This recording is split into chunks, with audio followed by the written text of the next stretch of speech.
Welcome to the CSM Read Options Show. I'm your host, Jason Gaidola, alongside Jake Howorth. This is January 16th, 2016.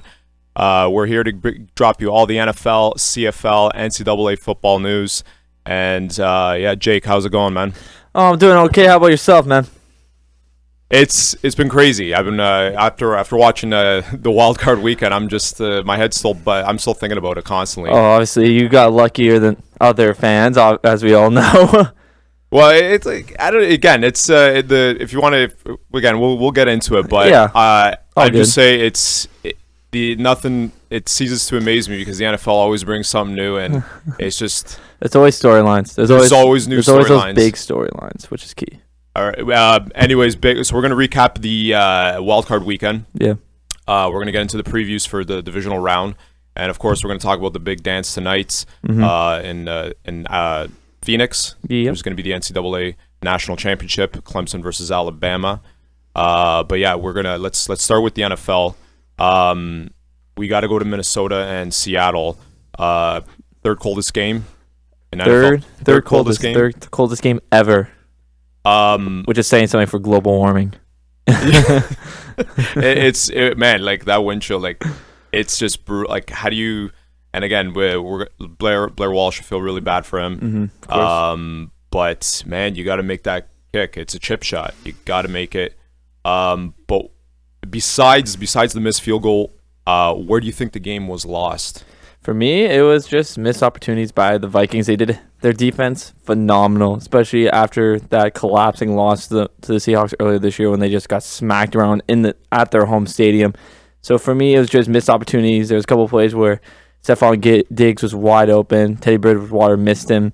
Adrian Peterson fumbled the ball. It's just they had so many opportunities to win this game because great game plan by Zimmerman, especially on the defensive side of the football. But I honestly think it just also comes down to experience. When that missed snap by the center, Russell Wilson just picked it up calmly, found Lockett, which was pretty much their only big play of the game other than Baldwin's one-handed catch. As an announcer said in Minnesota when the Vikings missed that field goal, sometimes it's better to be lucky than good. To win the championship, there's always an element of luck. Of course. I'm just like mind boggled by Seattle. It's always something with the Seahawks every year. Something special, man. You saw it with the Vikings. You saw it with the Lions this season. You saw it last year with Green Bay, and that says a lot. You have to tip your cap to their composure and their poise because this team never panics. No, and you got to think about this season alone, between inside the 30-yard line and less, Blair Walsh hit 32 of 33. So this is supposed to be like game clutch. This is easy. We're going home. No, not going home, but we're heading to Arizona. But it didn't happen, and that's football, man. Kickers, a lot of pressure on the kickers, and a lot of people don't know that, and they get ripped on. But Blair Walsh is one of the most accurate kickers out there, 85.2% in his career. So it was just, you can make all the excuses you want. He just missed the kick. Simple as that, I think. The most important kick, and it's unbelievable how kickers have lost their jobs off just missing that. Yeah, and knowing that big kick. It's just because also psychologically, when you miss that kick, that rattles in your mind because every time you step up to kick another field goal, you're thinking in the back of your mind, am I going to do this again? Am I going to miss again? Is everyone going to get on me again? Do I have to hit the quote-unquote reset button on my career again? Do I have to move my family again? And obviously not being a kicker, not being an NFL athlete, this is just speculation what we're talking here, but it's a lot on the line for a kicker because they don't make a whole lot of money compared, obviously, to other athletes. And if you're good, you can make a long, long career on it, as we've seen from Vinatieri. But if you mess up, there's other guys out there. It's such a revolving door. Oh, for sure. Being a kicker in football, it's maybe you don't see it too much in the CFL, but in the NFL, it's like kickers come and go. Like CFL, you do see it. Clockwork. CFL, you do see it a lot, but there's less teams around, and I just find the CFL because you have to be the kicker and punter on both sides. You have to be good at both in order to make a team in the CFL. So it's a bit of difference there, but yeah, in the NFL, there's so much pressure, especially in the playoff game. You're gonna upset the team that been to the Super Bowl the past 2 years and won one and debatably won two. But you could talk about that for hours and hours on end. But you're talking about the best team, quote unquote, in the past, overall in the past 2 years, and even the hottest team other than KC going into this playoffs. So they had them. They had them. Seattle does have that intimidation. Yeah, factor. they do. Of course, you're talking about their defense is great. They held AP to 2 yards per carry. That's nuts. Again, the first game they held him to, I think, 2.3. This game was 2. It's just nuts how good this defense is. And that was going to be my next question. Yeah. Is how much onus is on Adrian Peterson for this loss? I don't know if there's that much on his shoulders. I just think it's the overall offense. Because Blair Walsh got all 9 points. But, okay, here's the stats. AP had 23 carries for 45 yards. I don't know if that's, you put the blame on him specifically. It's more of a team game. In my mind, the offensive line makes the runner. Without an offensive line, you can't do much. Especially, and you got to tip your cap off to Seattle's defense. Because if you shut down the run, they're one-dimensional. They don't have any true playmakers other than Diggs. You're talking about, this is their wide receivers. You got Diggs, Greg Jennings, Cordell Patterson, and Kyle Rudolph. There's no one that's really intimidating on that roster. They're not bad. They're not bad, but they're not bad at all. They did it stack the box. They did, but I'm just saying one-on-one coverage. Like, I'll take Sherman going one-on-one with any of them. Absolutely. Chandler, Earl Thomas, even Lane. Lane had a great pass breakup late in the fourth quarter. And once you stack the box, you take that run off the board. That was clutch. I'll give Lane a lot of credit, but it was very clutch. I'm in the mindset of holding star players accountable. But but are they really stars on that team? Well, AP? I'm talking about just AP. Just AP. I feel like that. It was well known that Adrian Peterson is pretty much the offense. Oh yeah, they're very one dimensional. They had to do something better, and I have to say, and it's not even so much the overall performance. You look at it, he averaged just over 2 yards a carry and last fumble. And in the week 13 loss when they lost 38-7, he had 2.3 yards per carry on 8 attempts for 18 yards. And on another note, all the noise that AP made over the offseason about wanting to move out, calling out his coach. He's stuck. He's staying in Minnesota. I truly believe he. This is an indictment on him. It's an indictment on him. He made himself a headline. And again, I'm not even talking about his social. Yeah. His social. We're not here to talk about that. Yeah, we're not here to talk about this. That I'm stuff. I'm just calling it as I see it right here. Yeah. I just expected more from. I'm not saying they should ship him out. I'm just saying. Dallas is on that phone call. We can blame Blair Walsh all day. No, and it is. He lost the game, but he did lose the game. But we also have to look at the other elements too. Yeah, in that moment, you can. It's like blaming a goalie. It comes more obviously if you have the winning kick on the line, you're looking at your kicker. It's like, let's go. We need this win. But it's also the whole time Minnesota had their opportunities to take advantage of this team, and they couldn't go in the end zone when they got that early fake. When Seattle tried to do that fake punt or whatever that was, and they had field position in Seattle territory on their 30, and they didn't take advantage of it. They had to kick a field goal. Yeah. So I just think it's a group effort. Obviously, the easy thing to do is point the finger at Blair Walsh, which I'm not letting him off the hook for, but still. He deserves the official blame, but I just wanted to note Adrian Peterson's performance. Oh yeah, it was. I feel subpar. I feel bad for Mike Zimmer. But I thought he did an outstanding job. Maybe great game plan considering they lost 38-7. Sorry, considering that happened, and now you only lose 10-9, and you had the game pretty much in grasp in the span of a couple weeks. That's pretty impressive. Good coaching on his part. He's probably going to be a candidate for Coach of the Year for sure. Absolutely, and the Seahawks, they have new life. They're heading down to Carolina. We'll get more into that after. That's going to be a great game. I love that. They're coming. The Seahawks are coming. I know the Panthers are hearing those footsteps. The pressure on those guys. The pressure on Carolina because they went in to Seattle and beat Seattle in Seattle. I don't think the Panthers will get rattled. I don't think they're going to get rattled. I think it's going to take a quick pop in the mouth. They have a lot of swagger. They have swagger, but once you're playing a team the Carolina Panthers, obviously they were in the playoffs last year, but it was more. They got their breaks as well. They beat Arizona when they were playing their third stringer, but Seattle, man. Seattle's got this, I think. They're coming. And Carolina's They're coming. They have that fear factor. Yeah. That's You're talking about experience. Yeah. As we saw seeing the last game, but man, there's other games obviously. Let's just talk about other games. we're gonna move on. Yeah. Green Bay, Washington. You like that? You like that? You know what? This is all I kept seeing today was is how much Kirk Cousins, he's not the guy. He's not the guy. Oh, yeah. It's all his fault. You like that, Kirk Cousins? You like that? I actually looked at his game. He didn't. And again, he deserves responsibility, but he didn't actually have. He didn't play like. He didn't have like a Brian Hoyer game. Everybody's acting Brian like Hoyer. You can't have a Brian Hoyer game. Even if we wanted a game, we couldn't have a Brian Hoyer game. That was just horrendous. Like the decision making on Brian Hoyer was just awful. Awful.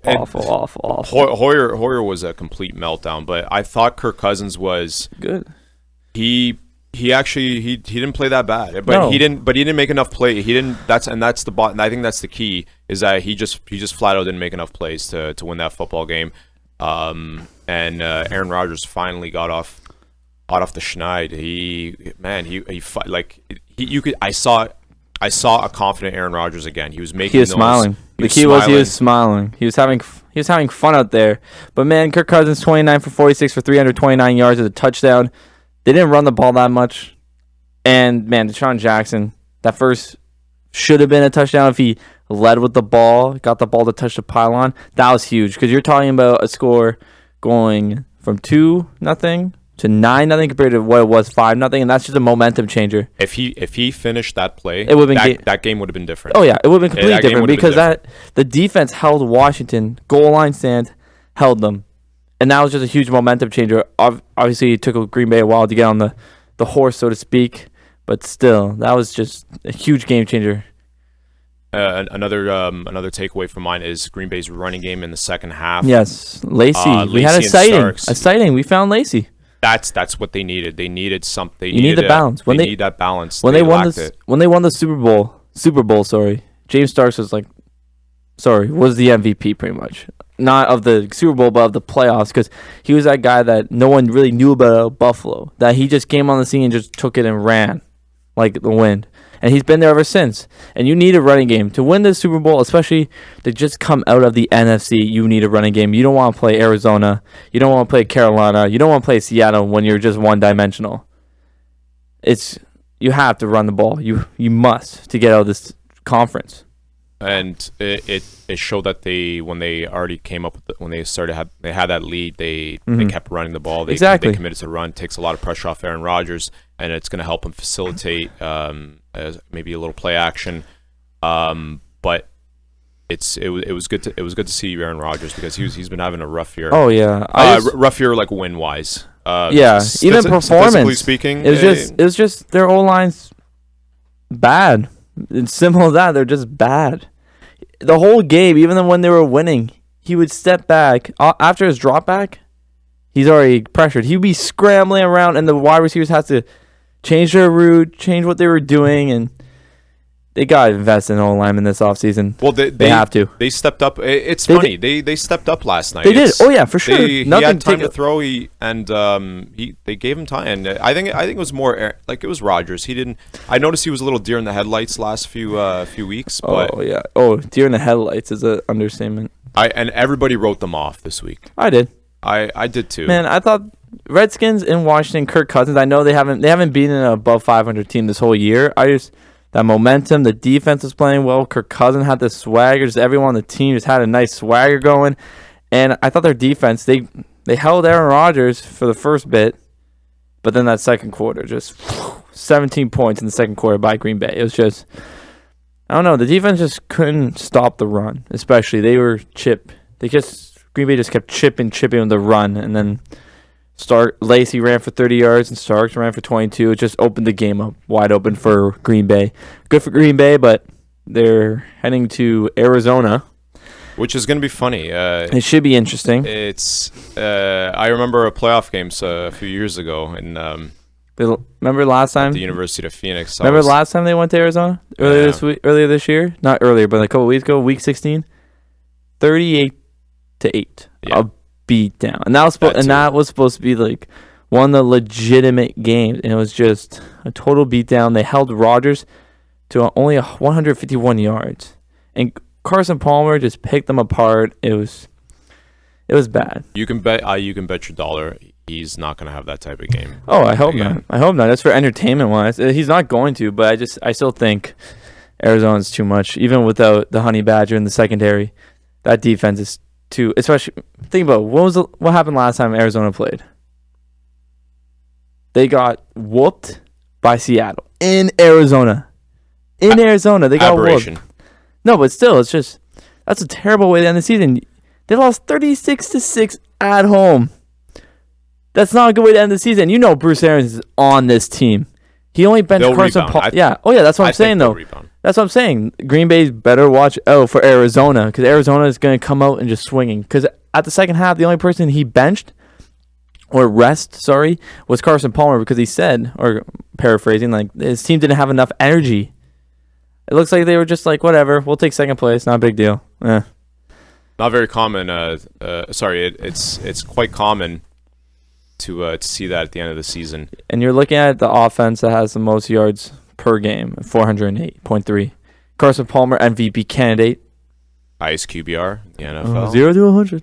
But it's 84. This team is just, and you look on the board, who their wide receivers are: Larry Fitzgerald, Michael Floyd, Josh Brown, and then you look at Ellington. You look at the man who came on the scene, David Johnson Jr. They just have a good, especially Ellington, man.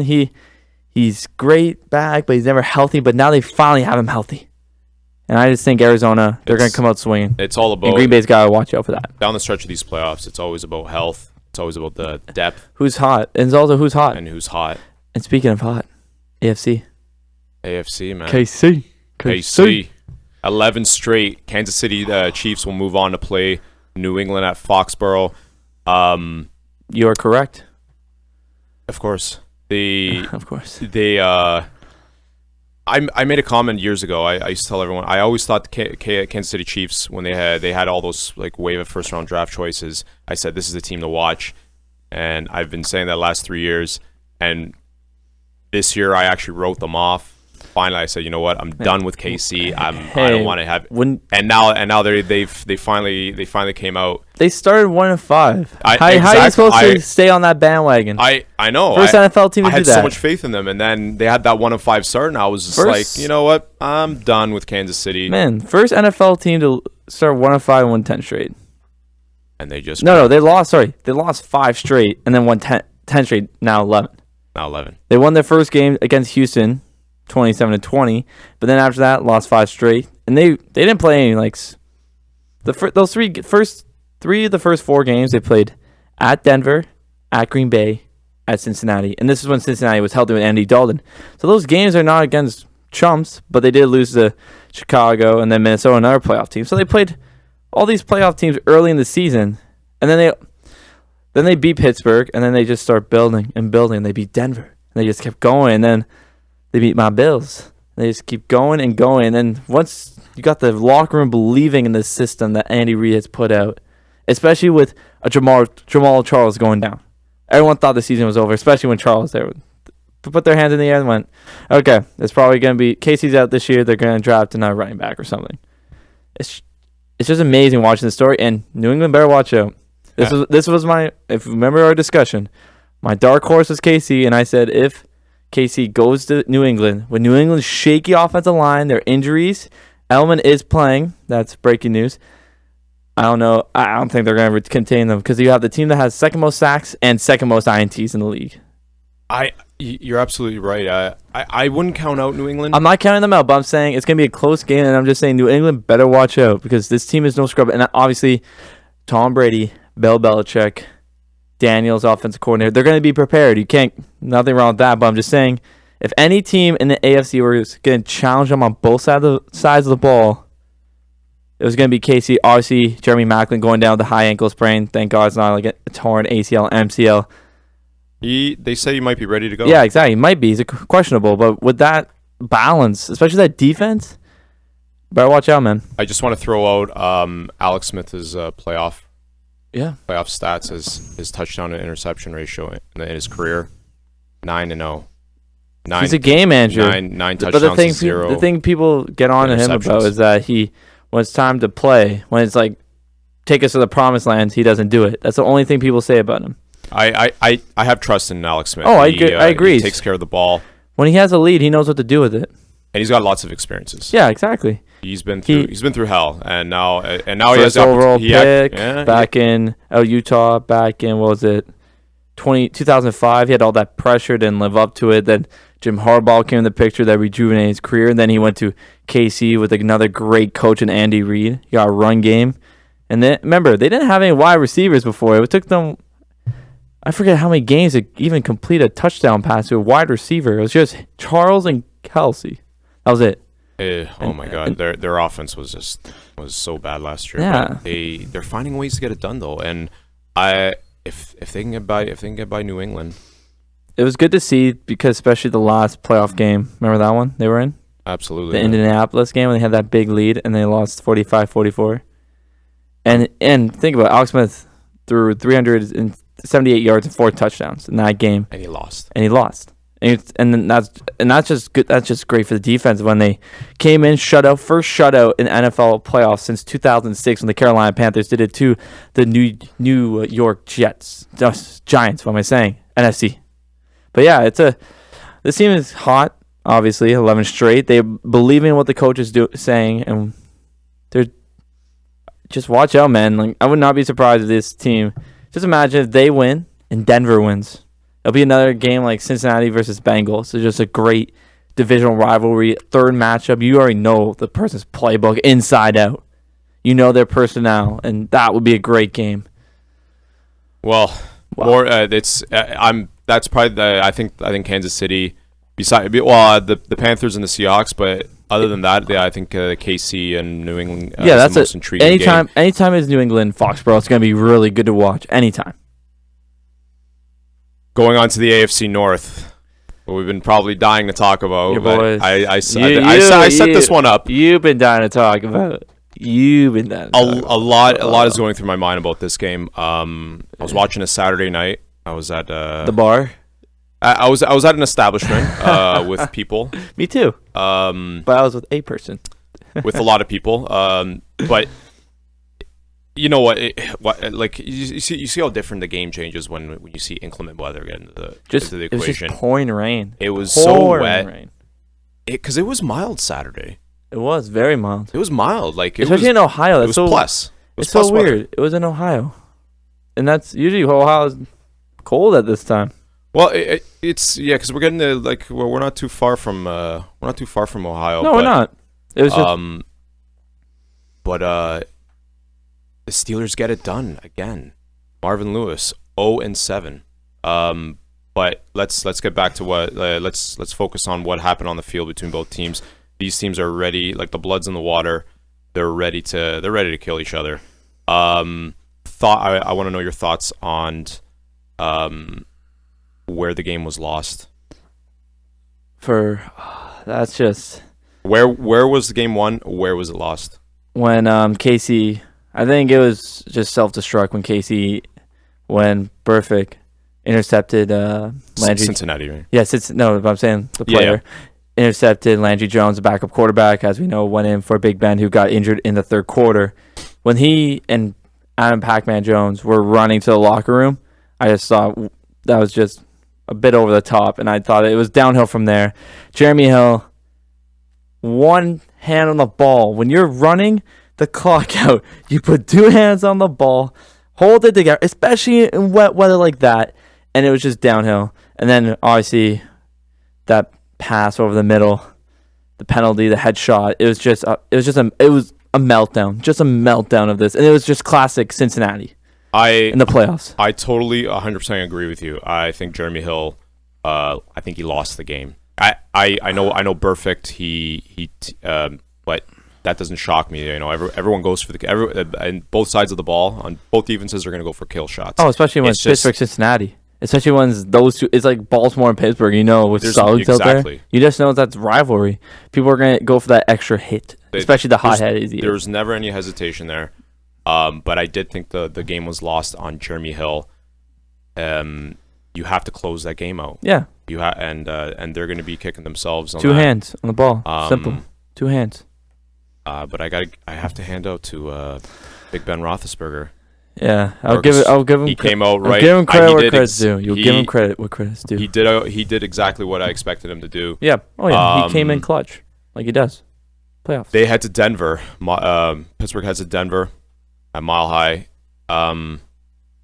That's gonna be a good game. We're gonna. What do you think? D'Angelo Williams will be ready? I think so. He'll play. Especially with the other running. Who's the other running back for you? Tucson and Todman. Tucson did a good job. But Tucson got a concussion in that game. Did he leave the game? Yeah, he left the game. So that's big blow, and so they actually need D'Angelo Williams. They need him. They're going up against Peyton Manning. Not just Peyton Manning. You're going to get up against one of the best defense in football, pretty much, other than Seattle Seahawks. I think Peyton's. He's been. You know what? I think people are sleeping on him. Yeah. He's been out for so long. I agree. I bet you he's healthy. I bet you he's rejuvenated. Fine. He's fine. And he's hungry because I know I'm feeling KC, but something tells me that the Broncos are going to the Super Bowl. It's a storyline. Just a storyline of him coming back, being a backup quarterback. I don't know.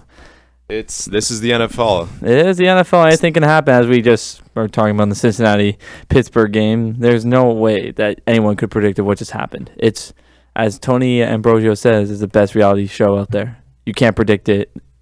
I don't care if you think it's a for sure thing. You can't predict these endings. It's unbelievable. Blair Walsh. No one could predict he missed that field goal. Everyone, even you saw the look on the Seahawks' faces when he missed. Because you thought for sure it was game over, not just because it was a chip shot, but it was Blair Walsh. 32 for 33 before that kick. Man. Oh, man. That was just nuts. Anyways, predictions for the weekend. Okay, we're going, let's get back to Pittsburgh and Denver. Mm-hmm. Who are you rolling with? I got to go with Denver. It's just their defense. Like, we can always talk about the offenses and what they bring to the table and all that stuff. And obviously, the key question for Denver is, can they run the ball with C.J. Anderson, who says he's finally healthy, Hillman. But you just got to look at their defense. Best defense in total yards. Best passing defense. And you're going up against Antonio Brown's supposedly supposed to be ready for that game. Montavious Bryant, Whedon. You got these this high power offense versus this defense, and as most of us know the saying, defense wins championships. I gotta go with Denver. They're third against the run. They're first against the pass, and they're first in total yards. Defense wins championships. And I know some people may not agree, but just like a Seattle and Denver final last year, 2 years ago, defense wins. Pressure, turnovers, sacks. Score? Oh man, so I'm gonna say it's somewhat of a blowout. Somewhat. I'm going to go 30-20. Not blowout, but I'm going to go 35. Like a two-score win, right? 35-24. 35-24? 35-24 for Denver Broncos. And I think it's going to be more. They take an early lead, and Pittsburgh has to keep fighting back. Especially with Peyton Manning going to be time managing well. I'm going to roll with Denver. Yeah. I just find Pittsburgh's defense unreliable. No. There's going to be points scored, but I really feel like sometimes I'm a sucker for destiny, so I'm gonna roll. I'll roll with Denver. I'll say 34-31. Yeah. KC New England. What do you like? Some people may say I'm a bit biased because I'm a Buffalo Bills fan, but I'm not. I'm gonna call this the upset of the week. I gotta go with KC. They're hot. Their defense just second in sacks. You saw that game, New England versus Miami. I know it's the last game of the season. Maybe they're like kind of throwing the towel in, whatever. But the Miami Dolphins got pressured on Tom Brady. They held Tom Brady to a career low 5 passes in the first half. I think they were just afraid for Tom Brady getting hit, so they kept running the ball. So I gotta go with KC. It's gonna be a tight game. I'm gonna go 27-24 KC. I don't think it's gonna come to a game-winning field goal. I think it's just gonna come to KC's defense shutting Tom Brady down, And obviously Tom Brady with Gronk and Elman, they're going to be really good. But I feel their defense is going to, they're ball hawks out there. I feel one bad pass, they're going to jump all over, and then just the pressure. I think that shaky O-line, you can't trust those guys. I'm going to go Houston. KC. I'm going to go with the upside, too. I like Kansas City. They're a great story. And from what I've seen from New England, that makeshift line, I think they can get to Tom Brady. The thing with New England, you can never count them out. I'm not going to. It's going to be a nail biter. It's going to be a nail biter. It could go either way, but I'm saying this probably, if I had to pick an upset, this would be my upset. I'll say Kansas City wins by a point. Probably come down to a late field goal. Yeah, Alex Smith's game manager. Watch for Alex Smith on the run, man. Let's say 24-23. Okay, yeah. Green Bay and Arizona. I'm going to go Arizona. My Super Bowl prediction early in the season before this show started. Arizona's just, their offense is unbelievable passing-wise. They're just so intelligent with Bruce Arians back there. And then I got to go their defense also. Their defense did get destroyed, and I feel they're just going to come out swinging out of the gate. And it's Green Bay again, shaky O-line. I don't think they're going to be able to handle Arizona's pressure because the defense has something to say. You don't lose 38-8, 36-6, and just let that flow by you. You're coming in swinging. You're going to make it pretty much set the tone early. So I would not be surprised if Arizona defers if they win the coin toss. I think Arizona's on a destiny run too. A lot of destiny runs, but I'm gonna go with Arizona. I say maybe by like 10 points. Yeah, I didn't give a score. I'm gonna go. 10 point score. I'm gonna say 14, 2 touchdowns. Yeah, I'll say 35-24. I was gonna say 30-16. Right on. And of course, the best one. This game can go down. Seattle, Carolina, and Charlotte. Any team. Who do you like? Yeah, I'll let you go first. You gonna let me go first? I'm gonna let you go first. You keep swinging at me. I'll let you go first. All right. You talk. I'm sticking with my guns. I think Carolina's gonna knock off. Oh, come Seattle. on. Carolina's gonna knock off Seattle. I know I'm not saying they're a bunch of Cam. I like Slam Newton. I think he Superman dance. Just he's going. Oh man, no. They're no way. I don't see them losing at home. I think they're gonna get deep. They've grown a lot as a team. No way. Consider what I've seen. I think Seattle's really fortunate, even though they have the edge, man. But you're also playing cold weather. Anything can happen in cold weather. They have to close out. They have to close out Seattle early though. If they had let Seattle hang around, then definitely Seattle's that's the problem is that when teams let Seattle hang around, they just they have that X factor. Yeah. They have that fear factor. You're gonna lose to them. Okay. It happens. But I'm rolling with Carolina. What's the score? What do you think? 24-21. Okay. I say by a field goal. Okay, for me, I'm rolling with the Seahawks. I'm rolling with them. They don't blow out teams usually. They're always close, tight games. You're talking about Carolina, who went into Seattle and won in Seattle.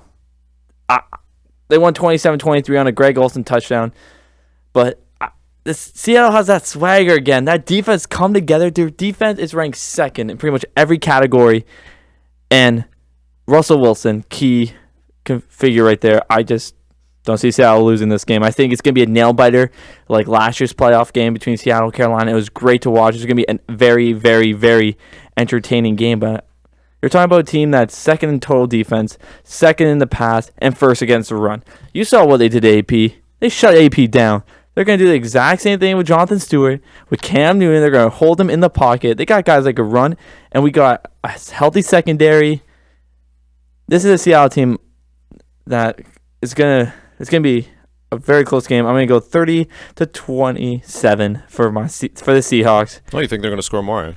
They're gonna score more because they're going from very cold weather where it's very hard to even throw the ball to warm weather of Carolina. So I'm gonna go Seattle.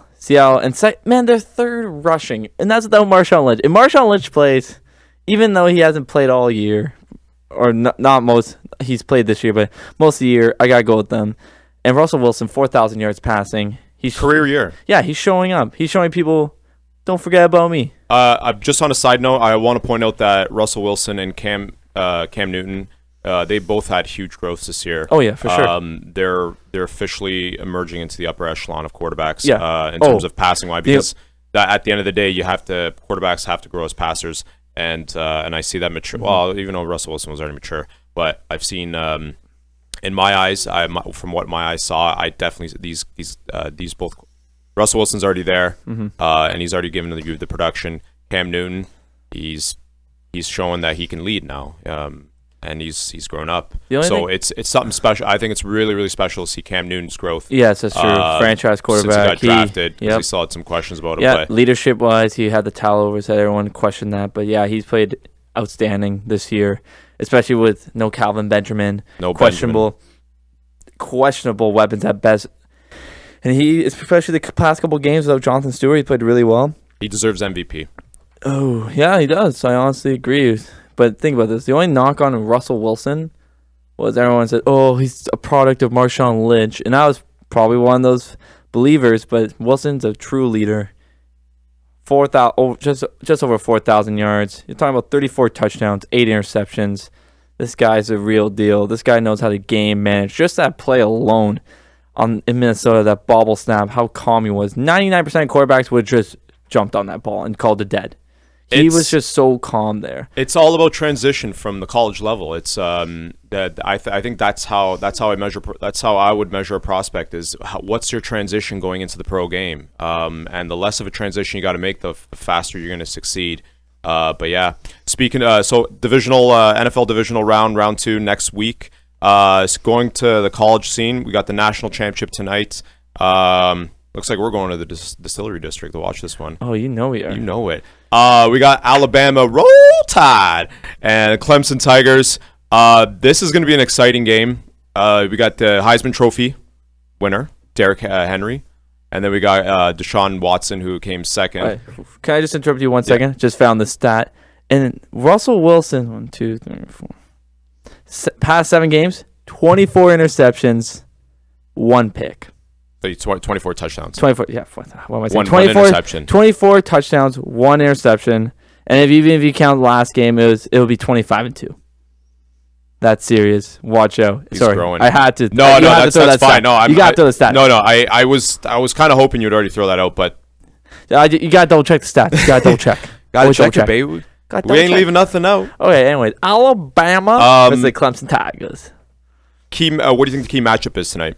Key matchup is going to be, can Alabama hold Clemson's offense? Because we all know Clemson loves to run the ball. We know that. It's just going to come down to that, I honestly think. Because Alabama's offense is good, but not great. Clemson, undefeated. Their offense just has so many weapons. I think the key is Deshaun Watson in his passing. I think he's gonna be the X factor because he's got to go against that secondary, that Alabama defense. It's like an NFL defense. So anything Alabama's NFL defense. They have so many players that come out of Alabama. Think about we're talking about the man himself. He has to start. He's got to just find a way to, as you said, pass the ball. Because that Alabama's going to be looking for him to run, to contain him. The key is, can he win the pocket? And that's when you're going to see, is he a true NFL quarterback? If you can win the pocket, you can win. Smart. Be smart out there like Alex Smith, Russell Wilson. Know when to run and when to not run. And when you're shown not to run, you got to win the pocket. My eyes are going to be on Watson tonight. For sure. Big defining game to see what he's going to be made of. Because we always look at these college stars and say, well, you know what's his prospect as a exactly. Pro? And obviously he's on a great team, undefeated.